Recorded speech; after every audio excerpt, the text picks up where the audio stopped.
لیکن تم سے اب سہا نہیں جاتا. ایک بار سوال کرنے کے بعد پھر دوسری بار وہ سوال کرے تو کہتے ہو بھولنے لگ گئے باپ ہمارے, بیمار ہو گئے ہیں, لوگوں کے سامنے نہیں لاتے, بے عزتی ہو جائے گی.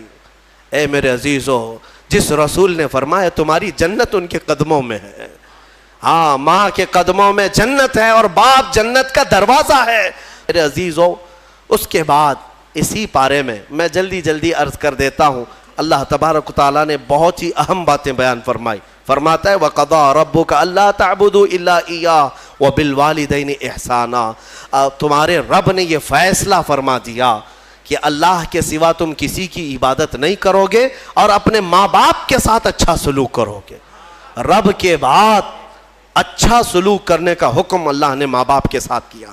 اما یبلغن عندک الکبر احدہما او کلاہما, اگر ان دونوں ماں باپ میں سے کوئی ایک بڑھاپے کو پہنچا یا دونوں بوڑھے ہو گئے, فلا تقل لہما اف, ان کو اف تک نہ کہو, ولا تنہرہما, اور انہیں جھڑک کر بات نہ کرو, وقل لہما قولا کریما, جب بھی ان سے بات کرنا تو نرمی سے بات کرو. اکثر لوگ یہاں مات کھا جاتے ہیں. ہاں بہت سارے لوگ جوانی میں تو اپنے ماں باپ کی عزت کر لے جاتے ہیں, جب ماں باپ بوڑھے ہو جائیں اور تم جوان ہو گئے ہو اس وقت عزت کر کے دکھاؤ, یہ کمال کی بات ہے. پھر تمہیں سمجھ میں آئے گا کہ تم حقیقت میں مرد ہو یا نہیں ہو. ہاں حقیقت میں تمہاری پرورش کیسی ہے سمجھ میں آئے گا. بڑھاپا آ گیا ہو, ایک چیز کو بار بار وہ پوچھ رہا ہو, باپ ایک چیز کو بار بار بھول جاتا ہو, ماں بوڑھی ہے اٹھ نہیں سکتی, بار بار پوچھتی ہے یہ کہاں ہے وہ کہاں ہے, تم جھڑک دیتے ہو, اماں ابھی تو پوچھا تھا جواب تو دیا میں نے, کتنی بار پوچھتی ہو. تمہیں پتہ نہیں تم بچپن میں اس ماں سے جتنی بار پوچھتے تھے وہ ہر بار جواب دیتی تھی. اپنے باپ سے پوچھو, جب تم چھوٹے تھے کسی چیز کو دیکھ کر بار بار پوچھتے تھے, باپ تمہیں بار بار بتاتا تھا, لیکن تم سے اب سہا نہیں جاتا. ایک بار سوال کرنے کے بعد پھر دوسری بار وہ سوال کرے تو کہتے ہو بھولنے لگ گئے باپ ہمارے, بیمار ہو گئے ہیں, لوگوں کے سامنے نہیں لاتے, بے عزتی ہو جائے گی. اے میرے عزیزو, جس رسول نے فرمایا تمہاری جنت ان کے قدموں میں ہے, ہاں ماں کے قدموں میں جنت ہے اور باپ جنت کا دروازہ ہے. دونوں میں سے ایک بھی ناراض ہوا تو تم نے دنیا میں جہنم خرید لیا ہے, دنیا میں تم نے جہنم خرید لیا ہے. حتیٰ کہ تمہیں یہ بھی نہ معلوم, حضور پاک صلی اللہ علیہ وسلم نے فرمایا اگر ماں باپ میں کوئی مر بھی گئے, انتقال کر گئے, ان کے حقوق یہ ہیں کہ ہفتے میں ایک بار تم ان کی قبر پر جاؤ, قبر پر جاؤ. لوگ کہتے ہیں کیا رکھا ہے وہاں پر, نہیں, حقوق ان کے موت کے بعد بھی ختم نہیں ہوتے. ایک صحابی نے کہا کہ مجھے میری ماں کی قبر بھی نہیں معلوم, قبر بھی نہیں معلوم. حضور نے فرمایا ایک لکیر کھینچ لو اور اسے سمجھو کہ یہاں ماں ہے اور اس کی زیارت کرو. اندازہ کرو میرے عزیزو, والدین کے حقوق ختم نہیں ہو سکتے. میں پھر انشاءاللہ العزیز اس پر اور عرض کروں گا, آیتیں اور آئی ہیں قرآن پاک میں, وَلَا تَمْشِ فِي الْأَرْضِ مَرْحًا, اللہ فرماتا ہے زمین میں اکڑ کے مت چلو.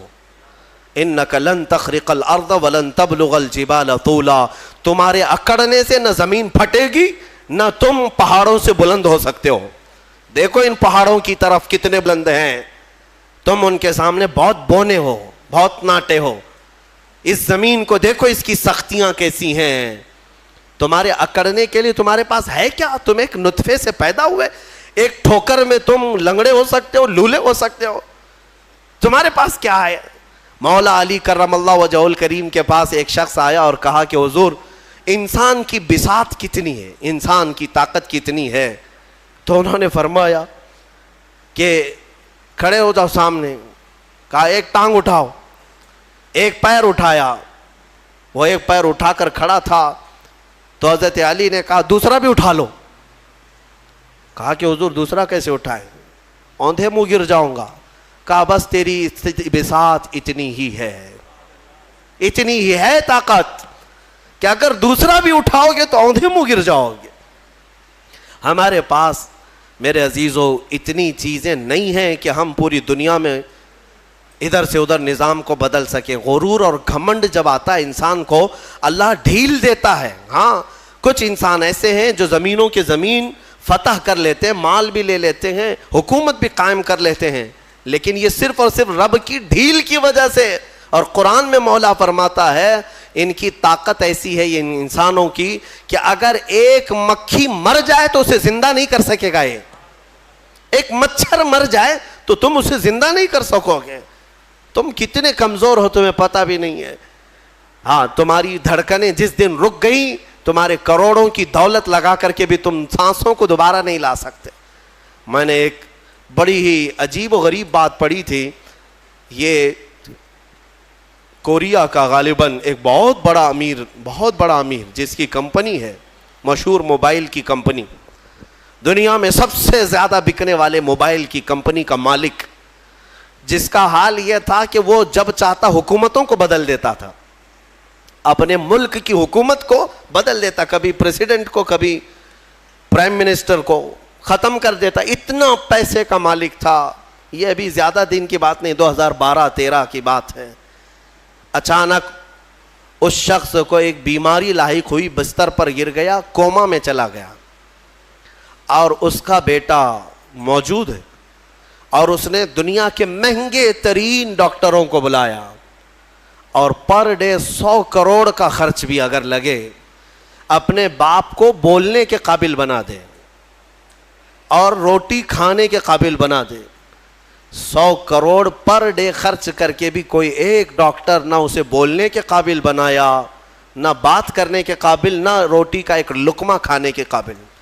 4 سال تک بستر پر پڑا رہا مردہ لاش کی طرح. 4 سال کے بعد کروڑوں ڈالر اس پر خرچ ہو چکے, پھر وہ دنیا سے نکل گیا, ختم ہو گیا. وہ شخص جس کا غرور یہ تھا کہ میں دنیا کی ہر چیز خرید سکتا ہوں, میں دنیا کی حکومتوں کو بدل سکتا ہوں, اپنے بستر سے اٹھنے کی طاقت نہیں تھی, اور سامنے موجود کسی ایک بندے سے ایک جملہ بات کرنے کی طاقت نہیں تھی. تم کیا سمجھتے ہو؟ اسی لیے میرے مولا کا فرمان سنو, زمین پر اکڑ کر مت چلو.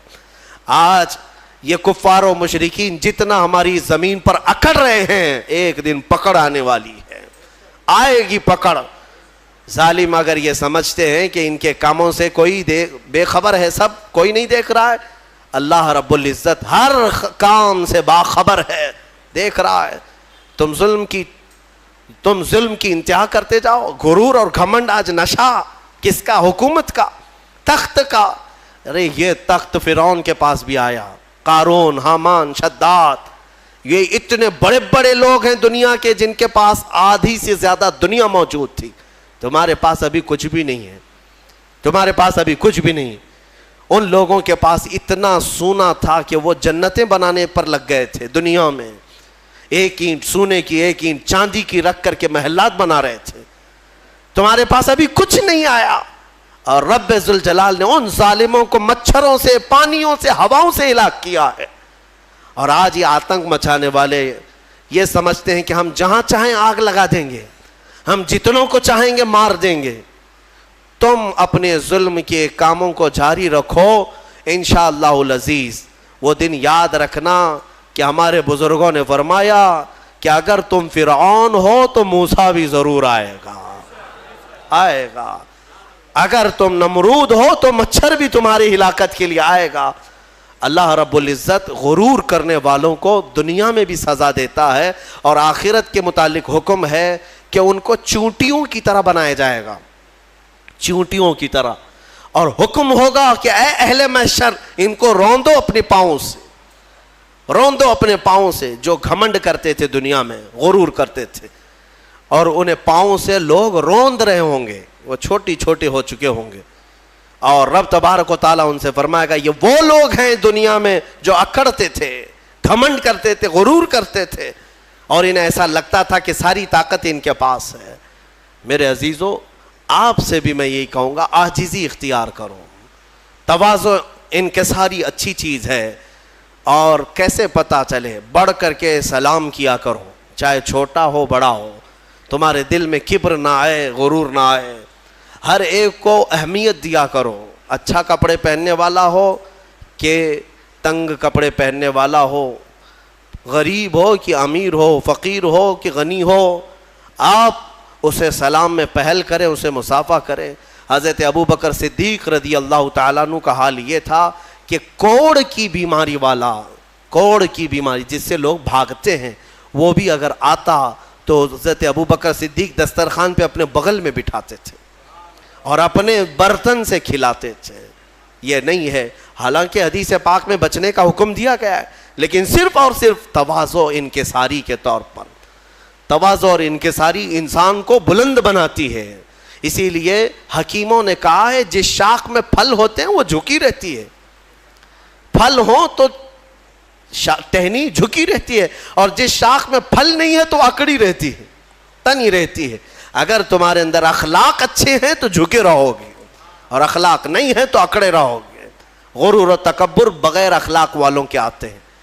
اور تفسیر میں آج جو اہم بات عرض کرنی تھی وہ سورۃ الکہف کی ہے، وقت لمبا ہو چکا، مختصر عرض کر دوں۔ سورہ کہف اس کی بڑی فضیلت آئی ہے، حدیث پاک میں ہے جو جمعہ کے دن سورہ کہف کی تلاوت کرے گا اللہ تعالیٰ اس کے گھر سے خانہ کعبہ تک ایک نور کا راستہ پیدا فرمائے گا۔ اور ایک حدیث میں ہے اس جمعہ سے لے کر اگلے جمعہ تک جو کچھ بھی اس کی خطائیں ہیں اللہ معاف فرمائے گا۔ سورہ کہف کی تلاوت، دو فائدے بتائے، تیسرا سنو، سورہ کہف کی شروع کی 10 آیتیں جسے یاد ہو گئیں، سورہ کہف کی شروع کی 10 آیتیں جسے یاد ہو گئیں، میرے آقا فرماتے ہیں دنیا کا سب سے بڑا فتنہ دجال، اللہ اس سے بھی اسے محفوظ رکھے گا۔ دجال کے فتنے سے محفوظ رہنے کے لیے سورہ کہف کی تلاوت ہر جمعہ کیا کرو، گھروں میں یا تو پھر کسی کی اچھی قرأت میں سنا کرو، تاکہ دونوں ثواب برابر ہیں، تلاوت کرنے کے اور سننے کے ثواب ہے۔ کہف ایک غار کا ذکر ہے جس میں اللہ تعالیٰ نے چند ایمان والوں کی فضیلت بیان کی ہے۔ عیسیٰ علیہ السلام کے زمانے کے 300 سال بعد، آپ کو آسمانوں سے اوپر اٹھا لیے جانے کے 300 سال بعد لوگوں میں عقیدہ بگڑ گیا تھا۔ ایک بادشاہ آیا تھا جس کا نام دقیانوس تھا، اور وہ ظالم تھا، اور وہ لوگوں کا عقیدہ بدل رہا تھا، اور یہاں تک کہ وہ اپنے لیے سجدہ کرواتا، اپنی خدائی کا اعلان کر رہا تھا، یا پھر بتوں کی پرستی شروع ہو گئی۔ لیکن اس زمانے میں لوگ ڈر کے مارے گھر واپسی کرنے کی بات جیسے ہو رہی ہے ویسے ہی بادشاہ اپنے پیسوں کے بل بوتے ان کو یہ کہلاتے کہ تمہارا دین الگ ہے، تم الگ دین میں آئے تھے، واپس آ جاؤ۔ دھرم پریورتن بدل رہا تھا، کئی بدل چکے تھے، پیسوں کے لیے کچھ لوگ بدلتے ہیں، طاقت کے لیے کچھ لوگ بدلتے ہیں، ڈر سے کچھ لوگ بدلتے ہیں، لیکن جو اللہ والے ہیں وہ ہر زمانے میں قائم رہتے ہیں۔ بادشاہ کے کچھ وزیروں میں لوگ تھے جن کی تعداد 7 اور بعض روایتوں میں 8، اللہ بہتر جانتا ہے ان کی تعداد کتنی تھی۔ یہ الگ الگ لوگ تھے، یہ ایمان والے لوگ تھے جو اللہ پر ایمان رکھتے اور آخرت پر ایمان۔ اب وہ جو ذکر کرتا اسے مار دیا جاتا۔ تو ان لوگوں نے ایک دن مشورہ کیا کہ اس شہر کو چھوڑ کر ہم دور چلے جاتے ہیں، اپنے ایمان کی حفاظت کریں۔ اب یہاں ایمان بچانا بہت مشکل ہو گیا ہے، ورنہ بادشاہ کے سامنے سر جھکانا پڑے گا، شرک اور کفر کرنا پڑے گا، ہم چلتے ہیں شہر سے باہر۔ یہ ساتوں نے راتوں رات مشورہ کیا اور نکل پڑے۔ ان کے ساتھ ایک کتا ہو لیا، اصحاب کہف کا کتا کہا جاتا، ساتھ میں چلتا رہا، اور یہ لوگ آبادی سے بہت دور نکل کر باہر گئے، اور ایک غار تھا، اس غار میں ان لوگوں نے رات کو پناہ لی، سونے کے لیے چلے گئے۔ اور وہاں پر جب سونے کے لیے وہ لوگ گئے تو اللہ تعالیٰ فرماتا ہے فَضَرَبْنَا عَلَىٰ آذَانِهِمْ فِي الْكَهْفِ سِنِينَ عَدَدًا، ہم نے ان کے کانوں پر سالوں تک کے لیے نیند کو طاری کر دیا، سلا دیا ان کو رب تعالیٰ۔ وہ ایسی گہری نیند میں سو گئے کہ پھر اٹھے نہیں، دن گزرتے چلے گئے۔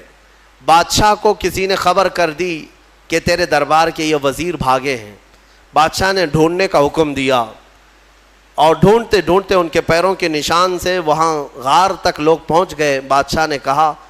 بادشاہ سے کسی ایک شخص نے کہا اس غار کے اندر یہ لوگ سو رہے ہیں۔ تو بادشاہ نے کہا ان کی سزا یہ ہے کہ اس غار کو اچھی طرح سے دیوار لگا کر بند کر دو، یہی ان کی قبر بن گئی، یہ کبھی باہر نہ آ سکے، ان کی سزا یہی ہے۔ دیوار تعمیر کر دی گئی اور غار کا منہ سب بند کر دیا گیا۔ وہ نکل نہیں سکتے تھے. اندر جیسے ہی وہ لوگ سو گئے, بادشاہ سزا دے کر چلا گیا. وہاں ایک چرواہا تھا, اس نے ان کا پورا واقعہ دیوار پر لکھ دیا. یہ کون لوگ تھے, ان کا نام کیا تھا, یہ کیوں اپنے شہر سے نکلے تھے, لکھ کر کے رکھ دیا. زمانے بدلتے گئے, مہینے, سال, اس کے بعد صدیاں, 300 سال گزر گئے. 300 سال گزر گئے تقریباً. 300 سال کے بعد اللہ تبارک و تعالیٰ نے دوبارہ انہیں اٹھایا. وہ جب اٹھے تو آپس میں ایک دوسرے کو دیکھنے لگے, پوچھنے لگے کتنی دیر ہو گئی سو کر کے. کسی نے کہا ہم رات کو آئے تھے صبح ہو گئی ہے, کسی نے کہا صبح آئے تھے دوپہر ہوئی. اب اسی سے آپ اندازہ لگا لیں کہ رب تبارک و تعالیٰ صدیوں کو چاہے تو منٹوں میں گھیر سکتا ہے. جب اصحاب کہف کے ایمان والوں کے لیے 300 سال آدھے دن کے برابر لگ رہے ہوں, تو میرے مصطفیٰ کے معراج کا سفر اگر وہ لاکھوں سال کا بھی ہو تو دنیا والوں کے لیے منٹوں کا کیوں نہیں لگ سکتا. یہ اللہ رب العزت جیسا چاہے وقت کو گھیر دے اور چھوٹے وقت کو چاہے تو طویل کر دے. ہاں, اب اٹھے اور اس کے بعد ان لوگوں نے پھر آپس میں دیکھ کر نشانیاں بھی بدلی ہوئی تھیں. بال بڑے تھے, ناخن بہت بڑے ہو چکے تھے, سب تبدیلی تھی. تو پھر انہوں نے کہا خیر جیسا بھی ہے ایک صاحب کو بھیجو تاکہ کھانا لے آئے, بھوک لگی. تو ایک صاحب ان میں جو تھے ان کو کہا کہ چھپ کر کے جانا, کہیں بادشاہ کے کارندے دیکھ نہ لیں, ورنہ وہ ہمیں پکڑ لیں گے تو پھر اپنے دین میں واپس لے جائیں گے, یا تو پھر ہمیں ہلاک کر دیں گے. یرجموکم او یعیدوکم فی ملتہم, وہ اپنی دین میں ہمیں واپس لے جائیں گے, سنبھل کر جانا. پھر ایک صاحب نکلے پیسے لے کر کے, بازار میں گئے کھانا لینے کے لیے, کھانا خریدا اور پیسے دیا. ارے 300 سال پہلے کا سکہ تھا, کتنی بادشاہتیں آئی گئی. دکان والے نے دیکھا اور کہا یہ کیا دے رہے ہو, کہا پیسہ دے رہے ہیں. کہا یہ پیسے کہاں سے تمہیں ملے, کہا یہ ہمارے اپنے پیسے ہیں. دکان والے کو شک ہوا کہ اس کو شاید پرانا کوئی خزانہ ہاتھ لگا ہوگا, کیونکہ سونے کے سکے ہوتے تھے پہلے, چاندی کے سونے کے سکے, یہی کرنسی ہوتی تھی. یہ نوٹوں کی, یہ یہودیوں کی کرنسی جس کو آج ہم استعمال کر رہے ہیں. اصل جو کرنسی تھی وہ سونے اور چاندی کی ہوا کرتی. تو پھر دکان والے نے اس صاحب کو جو اصحاب کہف میں ہیں دکان پر ہی کھڑا کیا اور اندر سے جا کر کے بادشاہ کی پولیس کو خبر کر دیا. اس وقت جو بادشاہ تھا اس کا نام بیدروس تھا, وہ ایمان والا تھا اور وہ اللہ کی بارگاہ میں دعا کر رہا تھا. روز دعا کرتا تھا کہ اے مولا میری قوم گمراہ ہو رہی ہے, یا آخرت پر یقین نہیں کر رہی ہے, مرنے کے بعد دوبارہ زندہ ہونے پر یقین نہیں کر رہی ہے, تو کوئی ایسی نشانی دکھا دے کہ ان کا عقیدہ مضبوط ہو جائے. ہاں, بادشاہ کی دعا پر اللہ تبارک و تعالیٰ نے دوبارہ ان کو زندہ کیا ہے. تو بیدروس کے پاس جب یہ خبر پہنچی کہ ایسا ایسا ایک شخص آیا ہے جو پرانے زمانے کے سکے لے آیا ہے, تو بادشاہ نے اپنی فوج کو ساتھ کر دیا کہ جاؤ اس شخص کے ساتھ, یہ کہاں سے آیا. جب یہ کھانا لینے آئے ہوئے صاحب نکل کر کے واپس پوری فوج کے ساتھ غار آ رہے تھے, تو اصحاب کہف نے کہا ہمارا ساتھی پکڑا گیا اور بادشاہ کی فوج آ رہی ہے ہمیں گرفتار کرنے. لیکن جو آئے وہ لوگ, ان لوگوں کو دیکھا تو سارے لوگوں نے اللہ کی بارگاہ میں سجدہ ریز ہو گئے. کہا اصحاب کہف کے بارے میں ان لوگوں نے سن رکھا تھا کہ کچھ لوگ ایسے تھے جو بادشاہ سے اپنا ایمان بچا کر چلے گئے تھے, اور غار ان کے لیے قبر بنا دی گئی تھی, اور آج غار کھلا ہے اور اس میں یہ لوگ زندہ سلامت بیٹھے ہوئے 300 سال کے بعد زندہ سلامت بیٹھے.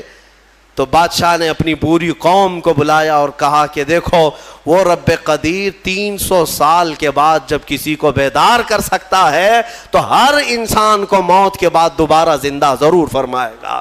عقیدہ آخرت کو زندہ کیا. اب اصحاب کہف دوبارہ اپنی غار میں گئے, کھانے ہونے کا مسئلہ تو ختم, اور دوبارہ ان کو نیند لگ گئی. اللہ نے پھر ان کو گہری نیند میں سلا دیا. جیسے ہی وہ سو گئے تو اصحاب کہف کا کتا بھی اسی طرح زندہ ہوا, اسی طرح پھر سویا. اب جو بیدروس تھا اس نے دیوار پھر سے بنا دی اور ان کا پورا واقعہ لکھا, اور وہاں ایک مسجد بنائی, اور مسجد بنا کر وہ ڈیٹ, وہ جو دن تھا جس دن وہ اٹھے تھے, اس دن کو یادگار کے طور پر سارے لوگوں کو اعلان کیا کہ سال میں جب یہ دن آئے گا سب یہاں جمع ہوں گے اور اللہ کی عبادت کریں گے. اسی سے تو عرس کی شرعی حیثیت بھی ثابت ہوتی ہے. اولیاء اکرام کے عرس ہم جو مناتے ہیں قرآن پاک میں موجود ہے. اصحاب کہف جس دن سوئے جس دن اٹھے وہ تاریخ لکھ دی گئی. بہرحال اب اصحاب کہف کو دوبارہ جب اندر رکھا گیا تھا تو سونے کے تابوت بنائے تھے بادشاہ نے. یہ بیدروس نے سونے کے جنازے تابوت بنا کر اس میں ان کو لٹایا اور اندر رکھا. ایک ہی دن کے بعد وہ بادشاہ کے خواب میں آئے اور کہنے لگے کہ ہم دنیا سے بھاگ کر کے یہاں آئے اور تو دنیا ہمارے پاس لایا ہے, فوراً ہمیں اس سونے اور چاندی سے الگ کر. پھر دوبارہ ان کا غار کھولا گیا, پھر وہ سونے کے تابوت سے انہیں نکالا گیا اور پھر صاف مٹی میں انہیں سلایا گیا. یعنی میرے عزیزو اندازہ کرو ان 7 لوگوں کے بارے میں کہیں قرآن میں یہ نہیں ہے کہ وہ نبی ہیں, وہ شہید ہیں, وہ صدیق ہیں, نہیں, بلکہ مولا فرماتا ہے وہ 7 نوجوان تھے جنہوں نے اپنا ایمان بادشاہ سے بچا کر اللہ پر یقین کر کے غار میں پناہ لی. تو اللہ نے ان کا تصرف اور طاقت اتنی عطا کی کہ ان کی سونے کے بعد بھی وہ جس کے خواب میں جائیں چلے جائیں اور 300 سال بعد جب چاہیں بیدار ہو جائیں. اب جن کے بارے میں صاف ثابت ہے کہ امت مصطفیٰ کی یہ اولیاء ہیں, صدیق ہیں, شہید ہیں, تو کیا وہ اپنی قبروں میں زندہ نہیں ہو سکتے؟ اور اگر صدیق شہید زندہ ہیں تو میرا مصطفیٰ بھی اپنی قبر میں زندہ ہے. رسول پاک صلی اللہ علیہ وسلم کی زندگی پاک کو کیا سمجھ سکتے ہیں؟ اصحاب کہف کا یہ جو واقعہ ہے یہ قرآن پاک میں بیان کیا گیا. عزیزان گرامی, اب بھی اصحاب کہف اپنی غار میں سو رہے ہیں, اب بھی سو رہے ہیں. یہاں تک کہ حدیث میں ہے ہر عاشورہ کی محرم کی تاریخ کو یعنی 10ویں محرم کو وہ کروٹ بھی بدلتے ہیں. اور قرآن یہ کہتا ہے کہ سورج بھی ان کے اوپر سے جاتا ہے. وہ غار ایسی کیفیت میں, لوکیشن ایسا ہے اس غار کا کہ سورج جب جاتا ہے تو بیچ دوپہر کے وقت آتا ہے تو سورج اس طرف کو ہو جاتا ہے, ڈھلنے کے وقت گرمیوں میں اس طرف, ٹھنڈیوں میں اس طرف. اور مولا تعالیٰ قرآن میں فرماتا ہے کہ اللہ تعالیٰ نے ہر موسم کی سختی سے ان کو محفوظ رکھا ہے. سورہ کہف میں دوسرے صفحے میں آپ پڑھ لیں, سورج کی تپش سے, بارش کی سڑن سے, ٹھنڈیوں کے گلانے سے اللہ ان کی حفاظت فرمایا. اور پھر فرماتا ہے وَتَحْسَبُهُمْ أَيْقَاظًا وَهُمْ رُقُودٌ, تم اگر ان کو دیکھو گے اللہ فرماتا ہے تو تمہیں وہ جاگتے ہوئے نظر آئیں گے. تَحْسَبُهُمْ أَيْقَاظًا وَهُمْ رُقُودٌ, جبکہ وہ سو رہے ہیں. وَنُقَلِّبُهُمْ ذَاتَ الْيَمِينِ وَذَاتَ الشِّمَالِ, اللہ فرماتا ہے ہم ان کو کبھی دائیں جانب کروٹ دیتے ہیں کبھی بائیں جانب کروٹ دیتے ہیں. اور اتنا ہی نہیں, وَقَلْبُهُمْ بَاسِطٌ ذِرَاعَيْهِ بِالْوَسِيطِ, اللہ فرماتا ہے اور ان کا کتا پالتی مار کر ان کے قریب میں بیٹھا ہوا ہے. یعنی چاروں پیر جیسے کتا کسی کی نگرانی میں بیٹھتا ہے. قرآن کہہ رہا ہے ان کا کتا چاروں پیر پھیلائے ہوئے ان کے پاس بیٹھا ہوا ہے.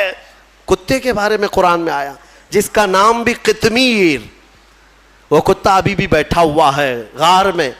اور رب تعالیٰ یہ بھی فرماتا ہے تم انہیں دیکھ نہیں سکو گے, اگر دیکھنے کی کوشش کرو گے لَوَلَّيْتَ مِنْهُمْ فِرَارًا وَلَمُلِئْتَ مِنْهُمْ رُعْبًا, تم پیٹ پھیر کر بھاگ جاؤ گے, ایسا رعب ہم طاری کریں گے. رعب طاری ہو جائے گا, کوئی دیکھ نہیں سکے گا وہ کس کیفیت میں ہے. اللہ ان کی حفاظت کر رہا ہے. اب میں اس پورے سورہ کہف کے بعد اخیر میں ایک جملہ ضرور کہنا چاہوں گا. عزیزان گرامی, اصحاب کہف ایمان والے تھے, ایمان والے تھے اور اللہ تعالیٰ کے محبوب بندے تھے. لیکن کتا کون سے ایمان والا ہے؟ کتا کون ہے؟ کتا تو ایک جانور ہے اور اس کے بارے میں حدیث میں آیا ہے سارے جانور قیامت کے دن ختم کر دیا جائیں گے اور معدوم کر دیا جائیں گے, ان کا وجود ختم کر دیا جائے گا. لیکن کچھ جانوروں کا ذکر میرے آقا نے حدیث میں فرمایا وہ جنت میں بھی جائیں گے. ان جانوروں میں اصحاب کہف کا کتا بھی ان کے ساتھ جنت میں جائے گا. اصحاب کہف کا کتا جنت میں جائے گا.